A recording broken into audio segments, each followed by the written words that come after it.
I've been overseas on business for a year when I got a selfie from my daughter, Annie. Daddy, I miss you. My heart ached seeing her sad little face.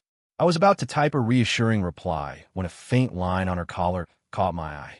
I zoomed in. It wasn't just a scratch on her neck. There were dark, ugly bruises on her arm, too. A knot formed in my stomach. Just then, scrolling absently, I saw an Instagram post from Crystal, a girl my wife had taken in 2 years ago. She was showing off a lavish haul of birthday gifts, each one worth a small fortune. And there, propped on her headboard, was my daughter's favorite teddy bear. I'd given Annie that bear for her 3rd birthday. She wouldn't sleep without it. How did it end up in Crystal's room? I called my wife, Jessica, back in Seattle. She brushed me off, accusing me of making a mountain out of a molehill. It's just a raggedy old bear, Ethan. Annie probably got tired of it and gave it to Crystal. The more I thought about it, the more wrong it felt. I pulled up the activity on a credit card I'd given Jessica for household expenses. What I found made my blood run cold. And the worst part? My wife was letting it all happen. I had just closed a multi-billion-dollar deal with a major international client, but the victory felt hollow. All I could see was the forced smile and the sadness in Annie's eyes. My first instinct was to tell her I was coming home in a few days, that we'd go on vacation, just the two of us. But the sight of those bruises, faint as they were, made me pause. I tried to gently ask her about them, but her answers were a jumble of nonsense before she stopped replying to my texts altogether. Worried, I went to her Instagram, hoping to get a sense of her life lately. That's when I stumbled upon Crystal's post from the day before. And there it was. Annie's bear, the one she'd had a meltdown over when we forgot it on a trip to her grandma's once. She'd cried so hard she spiked a fever that almost landed us in the ER. From that day on, we never went anywhere without that bear. I called Jessica again about it, but she was just as dismissive. She's 13, Ethan. She's growing up. It's normal for her to not like stuffed animals anymore. Maybe Annie just gave it to Crystal because she didn't want it. Look, just focus on your work. Stop worrying so much. Her tone was sharp, impatient. She hung up before I could say another word. Her reaction was so out of character, it set off alarm bells. Jessica had always been an overprotective mother. When Annie was little, a scraped knee was a 5-alarm fire that had my wife crying and demanding a trip to the hospital. She couldn't have forgotten the incident with the bear. It was seared in my memory. But over the past couple of years, her attitude toward Annie had cooled. When Annie accidentally cut her hand a while back, Jessica had just told her to get some antiseptic and deal with it herself. I made a decision. I delegated the rest of my work to a colleague and booked the first flight back to Seattle. While waiting to board, I checked Crystal's Instagram again. This time, her profile was blank. I remembered I had an old and used account that I'd used to follow her. I logged in. Her posts were all still there. She had just blocked me. As I scrolled through her feed, I realized everything she owned was designer. A 13-year-old girl with limited edition Louis Vuitton bags. The necklace she was wearing? I did a quick Google search. It was worth over $15,000. Where is she getting this kind of money? I'd always taught my own daughter, Annie, the value of modesty. The most expensive item of clothing she owned cost less than $100. To get a clearer picture, I called our housekeeper and the driver. But their answers only deepened the mystery. They both sang Crystal's praises, telling me how sweet and frugal she was, how she wore her clothes until they were faded. The more they praised her, the more I felt like something was deeply wrong. It sounded rehearsed, like they were all in on it together. If Crystal was so thrifty, how did she explain the designer bags and jewelry? Was I just being paranoid? When my company heard I was flying back, my team insisted on picking me up from the airport. They joked that if I stayed away any longer, they'd forget what their own CEO looked like. I had built this company from the ground up, starting as a junior employee and working my way to the top. This past year had been critical for our expansion, which is why I'd spent so much time away from my family. Before the plane even took off, I was already counting the minutes until I could be home with my wife and my precious daughter. 3 hours later, I landed. I turned down my colleague's offer for a welcome-back dinner and grabbed an Uber home. It was 11 p.m., a time when the house should have been dark and quiet, but a light was on in Annie's room. I let myself in without a sound and crept upstairs. Through the crack in her door, I saw her at her desk, hunched over her homework. Her face was etched with anxiety, her eyes dull and lifeless. A wave of guilt washed over me. The school was piling on too much work. I pushed the door open, wanting to surprise her. The moment she heard the noise, she flinched, instinctively throwing her arms up to shield her face. She curled into a ball, like a cornered animal. "Annie, it's okay. It's me, Daddy." She froze when she heard my voice, then launched herself into my arms. "Dad, you're finally back," she sobbed, muffling her cries against my chest as if afraid of waking someone up. I held her tight, stroking her back. "Daddy's home. Why are you still doing homework so late?"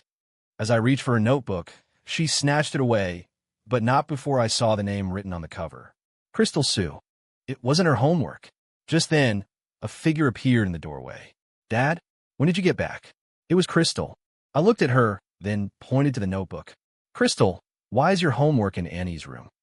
A flicker of panic crossed Crystal's face before her eyes darted toward Annie. My sister felt bad that I had so much to do, so she offered to help me out. Annie lowered her head. "It's true. I wanted to help her. It has nothing to do with her." Her voice trembled, her body shaking. I wasn't satisfied with that answer. I kept my gaze fixed on Crystal. She just shrugged, a smirk playing on her lips. "You heard her," she offered. "I didn't force her." She drew out the last two words, a saccharine threat hanging in the air. "Right, sis." The word made Annie visibly pale. "Yes, Crystal." Her meekness broke my heart and fueled my anger. Annie was supposed to be the princess of this house. When did she start cowering before an outsider? "Crystal, take your homework and go do it yourself. From now on, you're responsible for your own work." Crystal didn't dare argue. She grabbed the notebook and stalked back to her room. As I got closer to Annie, I noticed the dark circles under her eyes. She looked like she hadn't slept properly in weeks. More than that, she was pale and gaunt, a shadow of the girl I'd left a year ago. She clung to my hand, her grip desperate. "Daddy, are you staying for good this time?" Her pleading tone was a knife in my chest. "I'm not going anywhere. I'm staying right here with you." All these years, I've been so focused on making money, thinking that providing for her was the best way to show my love. Now I realized how wrong I'd been. A child's well-being, their mental health, that's something no amount of money can buy. Sometimes, just being there is more important than anything else. I asked her where her mom was. Fear flashed in her eyes. Mom said she had a meeting at her new company. She'll be home late. Another puzzle. A new company? When was she going to tell me? I told Annie it was time for bed, but she refused to leave my side, insisting on sleeping in my room. I let her take the master bedroom while I made a makeshift bed on the floor. As I was telling her a bedtime story, I gently brought up the marks on her neck and arms. Her eyes darted nervously to the door. "Daddy, please don't ask," she whispered. "I was just clumsy." She clearly didn't want to talk about it, so I didn't push. But it felt like a thorn lodged in my heart. She was at an age where she should be vibrant and carefree. Seeing her so withdrawn and frightened filled me with an overwhelming sense of guilt for not being there for her. I decided then and there to put my work on hold. I would focus on Annie, maybe take her on a trip to get her spirits up. I tried calling Jessica, hoping she'd come home to be with our daughter, but she was just as impatient as before. "I'm Buse. I just partnered with a friend on a new venture. You be with her for now." Starting a company was news to me. But that was Jessica. She always did what she wanted, and I was always the last to know. I'd grown used to it. It was 2 years ago that Jessica brought Crystal home. She said the girl's sad story reminded her of our own daughter, and she thought Annie could use a friend. I was against it at first. Sponsoring her was one thing, but moving her into our home felt like too much. Jessica gave me the silent treatment for a week, and for the sake of peace, I gave in. The moment Crystal arrived, she demanded Annie's beautifully decorated room for herself. She would take Annie's favorite snacks without asking. She acted less like a guest and more like she owned the place. I complained to Jessica several times, but she always defended Crystal, saying she was just a bit headstrong and meant no harm. I thought having another child in the house would make Annie more cheerful. Instead, she seemed to retreat further into herself, carrying a sadness that was far too heavy for her young shoulders. I refused to let my ambition cost my daughter her childhood. From now on, my family would come first. Seeing Annie finally drift off to sleep, a small smile touched my lips, but a sudden shout from downstairs jolted her awake. I hurried out of the room to find Crystal sprawled on the couch, furiously mashing buttons on a game controller, a string of curses spewing from her mouth. A bunch of idiots. Do you even know how to play? My hands clenched into fists. Crystal, keep it down. Annie's sleeping. She didn't even look at me. So what if she's sleeping? Don't bother me. I'm about to lose. She seemed to have forgotten her place in this house. I walked over and shut off the Wi-Fi. Crystal leaped to her feet, her face contorted with rage. Why did you do that? Do you have any idea how important that game was? I stared her down. Do you think this is your house? That you can do whatever you want? My voice was dangerously low. I told you to be quiet. If this happens again, you're out. Seeing the fury in my eyes, she shot me a resentful glare and muttered, "My mom never yells at me like that." She stomped back to her room and slammed the door so hard the whole house seemed to shake. My mind was made up. As soon as Jessica got home, Crystal was leaving. I was done sponsoring her. The next morning, the housekeeper, Brenda, knocked on our door to say breakfast was ready. As Annie and I walked down the stairs, we ran into Crystal. The moment she saw her, Annie recoiled like a mouse cornered by a cat, hiding behind me and refusing to make eye contact. I couldn't understand the source of her terror. In the dining room, I sat with Annie on one side of the table, and Crystal sat opposite us. When Brenda brought out 2 different breakfasts, my temper flared. Brenda, why are their breakfasts different? Crystal gets a protein smoothie and fresh orange juice, but Annie doesn't. Brenda looked at me, unfazed. Crystal is a growing girl. She needs the extra nutrition. Annie's had plenty of good food her whole life. All that extra nutrition would just be a waste. I slammed my hand on the table. The sudden crack of wood on palm made everyone jump. What did you just say? A waste? Are you telling me my own daughter doesn't deserve a glass of juice? Brenda mumbled something under her breath before grudgingly saying, "I'll go get her one now." She was gone for a good 10 minutes before returning with a glass of milk, which she clanked down on the table. "We're out of fresh juice. This is all we have." I frowned. How can we be out? I remember we have several cartons of organic juice delivered every week. That should be enough for the whole family. Brenda's eyes darted nervously to Crystal. Well, with more people in the house, things get used up faster. I turned to Annie. Do you usually drink a lot of juice? She started to shake her head, but then she saw Crystal staring at her and quickly changed her answer. Why, yes. I do. At that moment, I knew something was terribly wrong. Brenda's behavior was suspicious. And then it hit me. Her last name was Sue. What a coincidence. The driver's last name was also Sue. Could it all be a coincidence? I remembered Jessica hired both of them, telling me they were distant relatives of hers and were trustworthy. When I had suggested installing security cameras in the house, Jessica had refused, saying it was an invasion of privacy. Without cameras, I would have to find another way to uncover the truth. I thought about the credit card I had given Jessica. A few days ago, I had received a notification for a large purchase at Louis Vuitton. I had assumed it was Jessica, but now that I thought about it, she didn't even like that brand. I opened the credit card app and checked the recent transactions. My face darkened. In just 1 month, nearly $30,000 had been charged to the card. I picked a random purchase and called the store. The clerk's description of the customer made my blood boil. She told me it was a young girl, about 15, with a mole on her cheek. She had been so generous, she'd even bought 2 of her friends a bag each. The girl with the mole on her cheek was Crystal Sue. I suppressed my rage and checked the dashcam footage from the car. The veins on the back of my hand bulged. The driver I had hired specifically to take my daughter to and from school had only been driving one person for the past year. Crystal. So where was my daughter, Annie? How was she getting to school? I was about to confront Crystal when I ran into a familiar face. It was Mr. Henderson, our part-time gardener and a distant cousin of my father's, an older man I trusted completely. He only came a few times a month to tend to the garden, but I paid him a full month's salary. Over the years, he had been a diligent worker, even helping with odd jobs around the house. He looked surprised to see me, but there was something in his eyes, a hesitation, a story he wanted to tell. I pulled him aside to a quiet corner of the yard. Mr. Henderson, you look like you have something on your mind. He struggled for a moment, then let out a heavy sigh. Ethan, there's something I have to say. You need to be careful about what's happening in your own home. I knew he was holding back. I pressed him, and the whole story came pouring out. That housekeeper of yours has sticky fingers. She's been selling things from your pantry and getting kickbacks from the grocery delivery service. I caught her a few times, and she threatened to have my legs broken if I said a word. And the driver, he continued, his voice low and angry. She called him over, and he threatened to kill me. If it wasn't for the respect I have for you, I would have been long gone. And that girl, Crystal, she acts like she's the queen of the castle. She uses fresh milk to wash her face and feet. I saw her pouring it down the drain once and told her not to be so wasteful. You know what she called me? He paused, shaking his head in disbelief.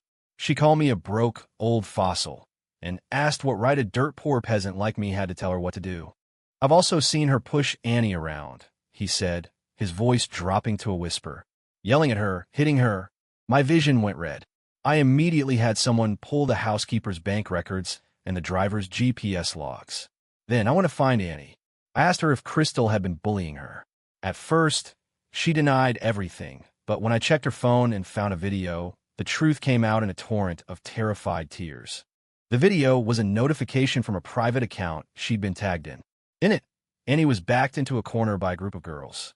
They were punching and kicking her, shoving a filthy mop into her mouth, and jabbing her back with the handle. And the one leading them, laughing the whole time, was Crystal. I couldn't take it anymore. I stormed into Crystal's room. What is this? I roared, shoving the phone in her face. You'd better explain this to me right now. The color drained from her face when she saw the video. Dad, it wasn't me. They made me do it. She was still lying. I just laughed, a cold, bitter sound. I took Annie's hand and walked out the door, heading straight to the hospital. On the way, I stopped at the police station and filed a report, handing over all the evidence I had. The doctor's face was grim when he came back with the report. Your daughter has multiple new injuries, on top of a significant number of old ones. We found bruises from blunt objects, cuts from sharp ones, and even scratches from fingernails. He took a deep breath. But the most serious injury is to her shin. She has a slight fracture. I strongly advise you to pay closer attention to your daughter's well-being. I was consumed by a mixture of guilt and rage.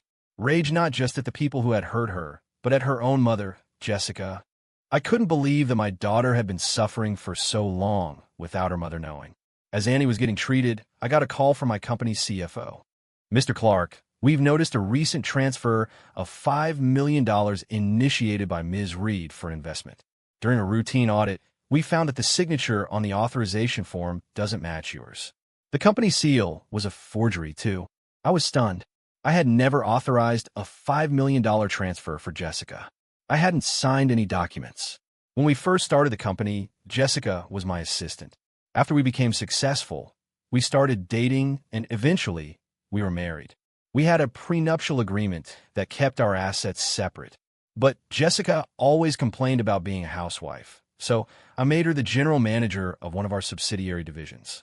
Over the years, all our other divisions had seen steady growth, but the one she managed was consistently in the red, losing millions every year. I never paid much attention, figuring it was the cost of her learning the ropes. I never imagined she would pull a stunt like this. I told the CFO to pursue legal action and to continue a full investigation. Leaving the hospital, I had barely pulled out of the parking lot when a Porsche swerved in front of me, deliberately ramming into my car. When I got out to assess the damage, I recognized the license plate. It was the Porsche I had bought Jessica for her birthday. What was it doing here? A man got out of the car, wielding a baseball bat and swaggering toward me. What's your problem, buddy? Are you blind? Do you see this car? It's a Porsche. Something a loser like you could never afford. I glanced at my own car, a modest Lexus SUV that had been with me since I started my business. I'd never felt the need to replace it. No wonder this guy was so arrogant. I ignored him and called Jessica. She sounded flustered when I asked about the Porsche. Oh, that car? I'm driving it right now. I hung up and dialed 911. The man, thinking he had intimidated me, got even cockier. You're not going anywhere until you pay up, you bum. I'm thinking $100,000 should cover it. Just then, Annie got out of the car. When she saw the man, she shrank behind me, her eyes wide with fear. A cold dread washed over me. Annie, do you know him? She burst into tears, shaking uncontrollably. He's Crystal's dad. He's the one who kicked my leg that time. Seeing Annie, the man's face twisted into a sneer. Well, if it isn't the little tramp. Looks like I didn't hit you hard enough last time. Like father, like daughter. Only a worthless dad like yours could raise a daughter like you. I tried to call the police again, but he snatched my phone and smashed it on the ground, grinding it under his heel. You think the cops are going to believe a bum like you over me? The collision had caused a traffic jam. A few onlookers came over and advised me to just pay the man and be done with it. Look, buddy, even if the cops come, it won't do you any good. Your car's not worth much anyway. Yeah, you're blocking the road. Just pay him a few thousand and let's all get on our way. He's driving a Porsche. You're in an old Lexus. You can't win this. Just chalk it up as an expensive lesson. Seeing that the crowd was on his side, the man's arrogance grew. He looked at me like I was something he had scraped off his shoe. What he didn't expect was that one of the drivers stuck in traffic was one of my employees who had already called the police for me. The man, enraged, was about to go after my employee when his phone rang. His face went pale. What? My mom and Crystal were taken to the police station? He forgot all about trying to extort money from me and scrambled to get back in his car. But it was too late. A police cruiser pulled up, blocking his path.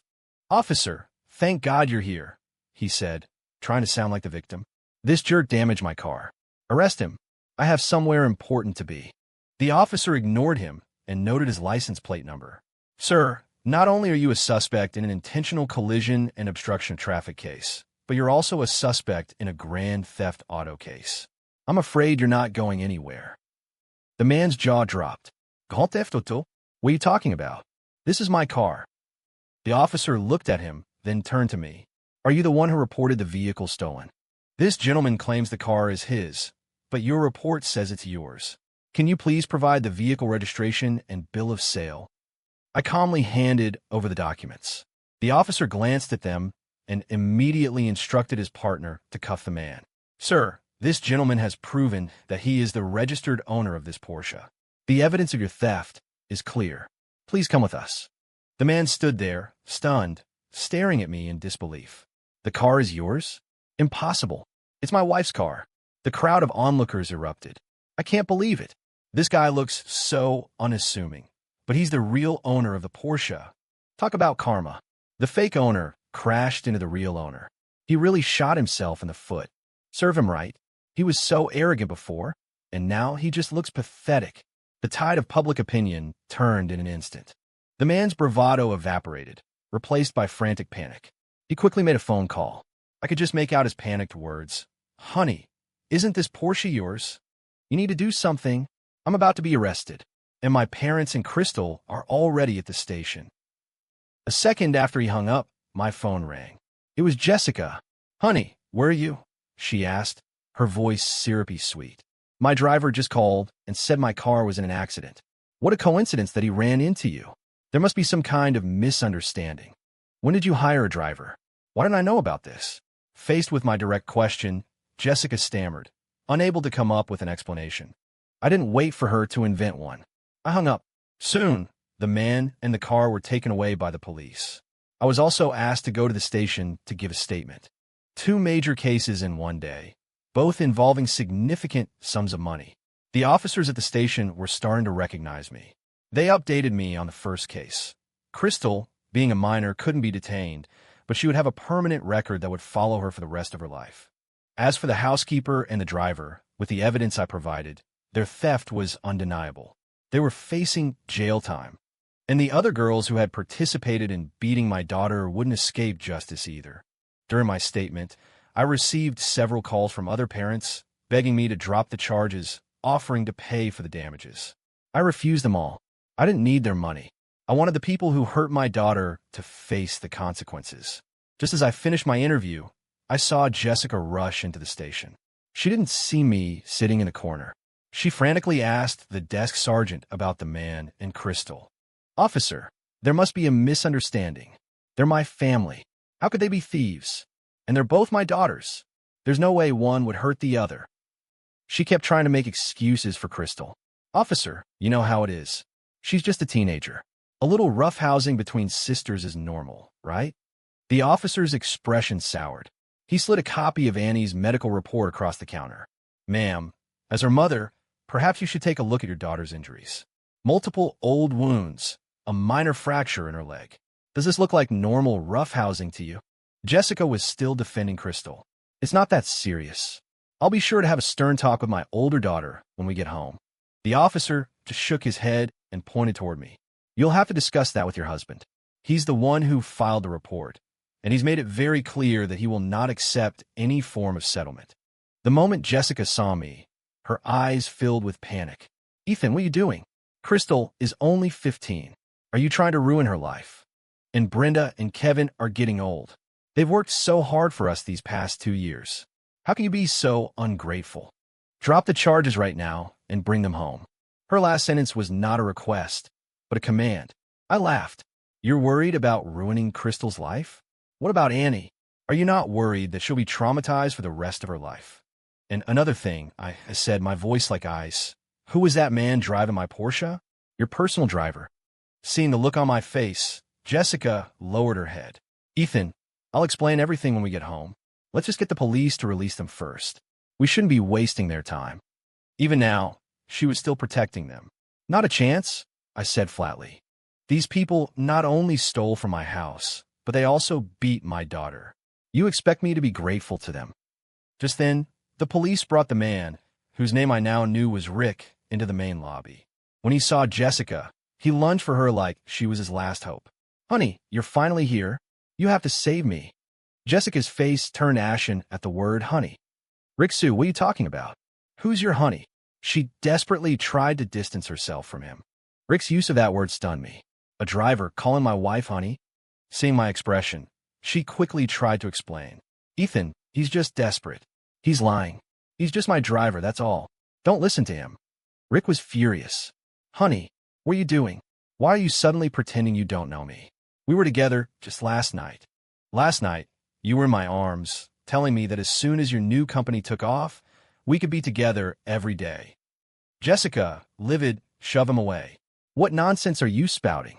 She then grabbed my sleeve, her voice pleading. Ethan, you have to believe me. I have nothing to do with him.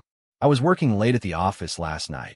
Just then, 2 more officers entered the station, escorting 3 people. Crystal, Brenda the housekeeper, and Kevin the driver. When she saw Rick and Jessica, Crystal burst into tears and ran toward them. Dad, Mom. Jessica's face contorted in horror. Her first instinct was to push Crystal away. Caught off guard, Crystal stumbled and fell. Rick immediately rushed to his daughter's side, then turned on Jessica, roaring, Are you even human? That's your own daughter. His mother, Brenda, also charged at Jessica, giving her a hard shove. You wretched thing. How dare you hit my granddaughter? You're not fit to be a part of this family. The 2 of them were about to start a full-blown brawl before the police intervened. The officers looked just as confused as I felt. I just stood there, watching the chaos unfold.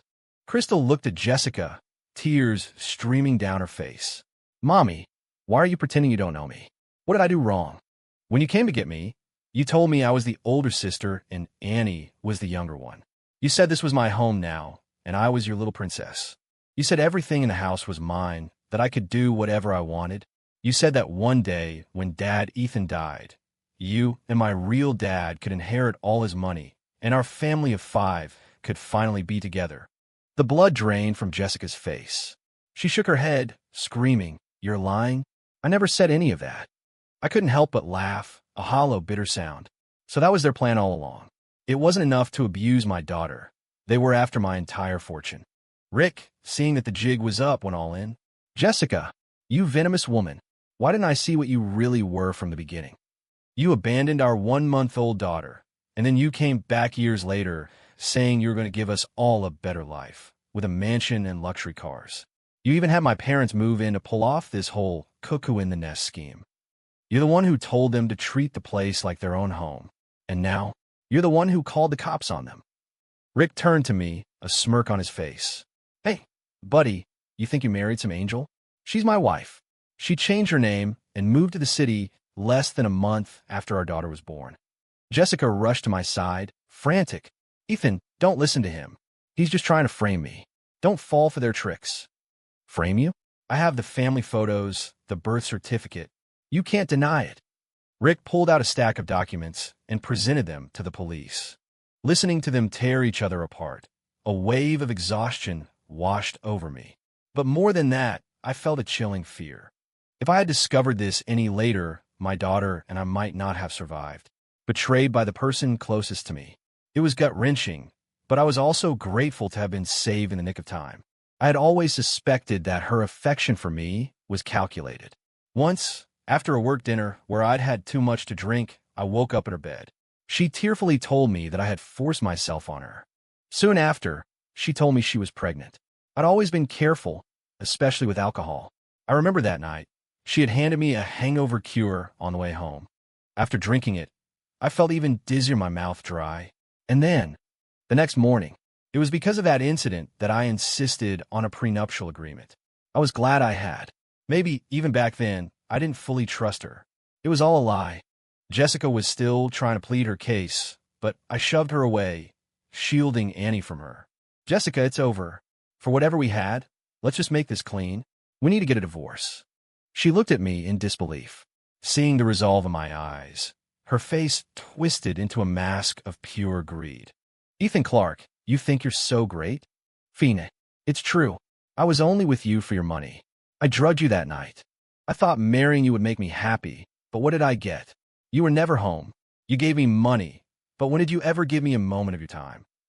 Don't forget, everything you have now is marital property. When you want a divorce? Fina, I don't want much. Just the house, the cars, 30% of your company, and $50 million in cash.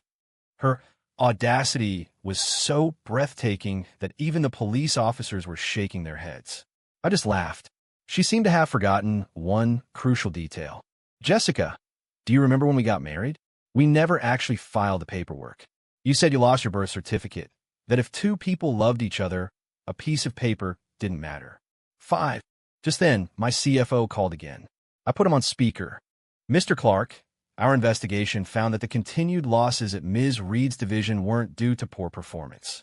Someone was selling off company assets and embezzling funds. They were cooking the books. We estimate the total amount to be over $12 million. If the funds aren't returned, she's looking at a minimum of 10 years in prison. 4, 6, 7. Jessica collapsed to the floor. Soon, the CFO sent over all the evidence.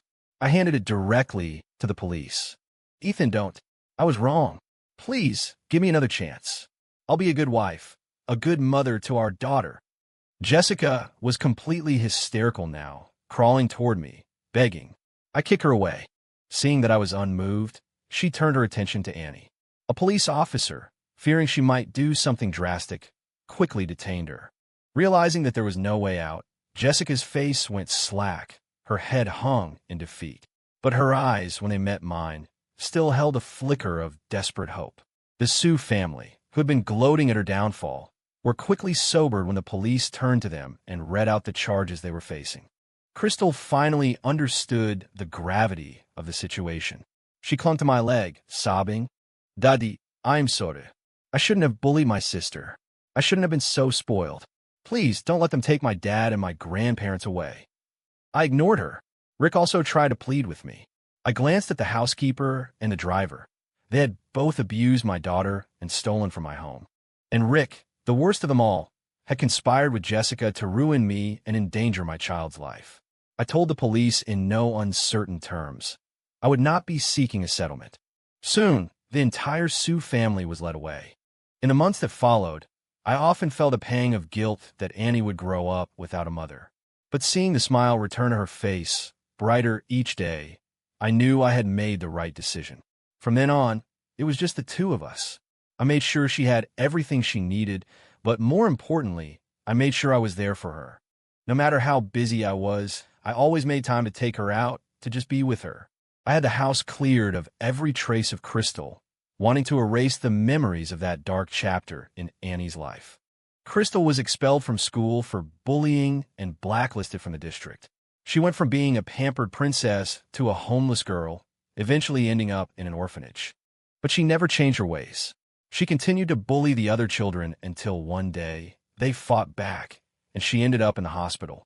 Brenda, the housekeeper, was sentenced to 10 years for theft. 4. Kevin, the driver, received the same sentence as an accomplice. Rick Sue was convicted of embezzlement, conspiracy, and aggravated assault and was sentenced to 15 years. 6. 7. Jessica, after returning some of the embezzled funds, was sentenced to 10 years. 6, 7, the shock of her downfall and the reality of prison life was too much for her. She had a complete mental breakdown and was transferred to a psychiatric facility. One day, while I was treating Annie to ice cream at an amusement park, I saw her. Crystal. She was staring at us with eyes full of hatred, a small, sharp knife clutched in her hand. The other park-goer screamed. She lunged at us, but the park security was quick to react, tackling her to the ground. On the way to the police station, she managed to jump out of the moving security cart and ran straight into the path of an oncoming shuttle bus. She was killed instantly. I covered Annie's eyes and held her close, taking her home. She didn't seem to be affected by the incident. At her dance competition a few weeks later, she took first place. She ran into my arms, holding up her trophy, her face beaming with pure joy. "Daddy, I won." I stroked her hair, my heart swelling with pride. "I know you did, sweetie. I knew you would."